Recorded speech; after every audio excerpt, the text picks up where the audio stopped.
Bonjour et bienvenue pour cette 284e édition de Un jour un comics, l'émission d'originalcomics.fr qui vous présente les meilleurs comics à la nouveauté, disponibles en VO et bien entendu disponibles sur originalcomics.fr. Aujourd'hui, comme assez régulièrement, je vais vous parler des dernières sorties de J.P. Ross, vous savez, cet auteur de comics indépendante qui fait des comics, les produit, les sort, les édite et les présente dans les conventions et maintenant pour le grand public.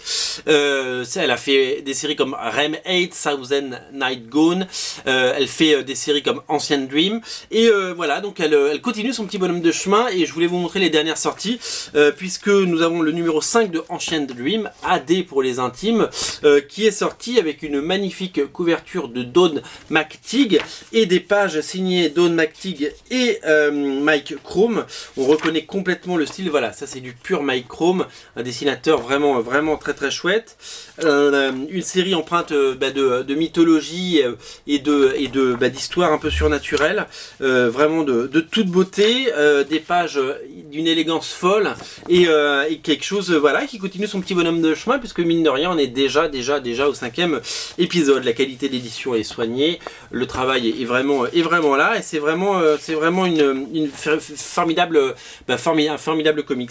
L'autre série qui se poursuit très bien, c'est Thousand Night Gone, qui a été, vous le savez, édité en TPB et qui maintenant ressort en single pour ceux qui l'avaient raté. La couverture est toujours signée Don McTeague avec des couleurs de Sabine Rich, et l'intérieur est également dessiné par Don McTeague. Alors c'est un petit peu plus jeune au niveau du dessin parce que vous le savez, elle était tout simplement elle était plus jeune, voilà, elle était moins expérimentée. Sachez qu'il y a d'autres dessinateurs qui viennent se rejoindre à elle pour la suite, une suite inédite qui n'est pas dans le TPB, des dessinateurs comme Mike Chrome, parce qu'elle travaille souvent J.P. Ross avec les mêmes auteurs, et une autre dessinatrice qui s'appelle Colette Turner. Voilà, je vous montre ses pages.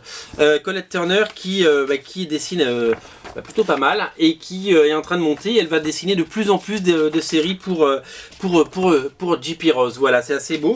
Et le troisième numéro, on parlait de Sabine Rich tout à l'heure, de Theory of Magic, une série plutôt axée sur les fées et sur la partie fairy tales de ce que peut produire J.P. Ross. On découvre tout le talent d'illustratrice de Sabine Rich, qui fait des magnifiques couleurs, notamment sur Lady Mechanica, et qui nous conte cette histoire de fée, voilà, qui est de fée déchue, qui perd ses ailes et ses pouvoirs, et qui arrive dans un monde qu'elle ne connaît pas. Voilà, elle a du talent à revendre, Sabine Rich, et moi c'est une dessinatrice que j'aime beaucoup, au-delà d'être vraiment talentueuse. Et voilà, il y a aussi des illustrations à la fin. Voilà le troisième numéro disponible. Tout ça est disponible bien entendu au rayon Rothic, donc du coup sur originalcomics.fr. Dans les comics VO, Rothic Comics, vous pouvez pas les rater. Sachez qu'il y a une nouvelle série qui commence au mois de mai, ça s'appelle Divinica. Le premier numéro est déjà disponible en précommande sur originalcomics.fr, ne le ratez pas. Voilà, c'était la 284e émission. Je vous ai fait un petit point sur toutes ces sorties. Sautez dessus. Salut.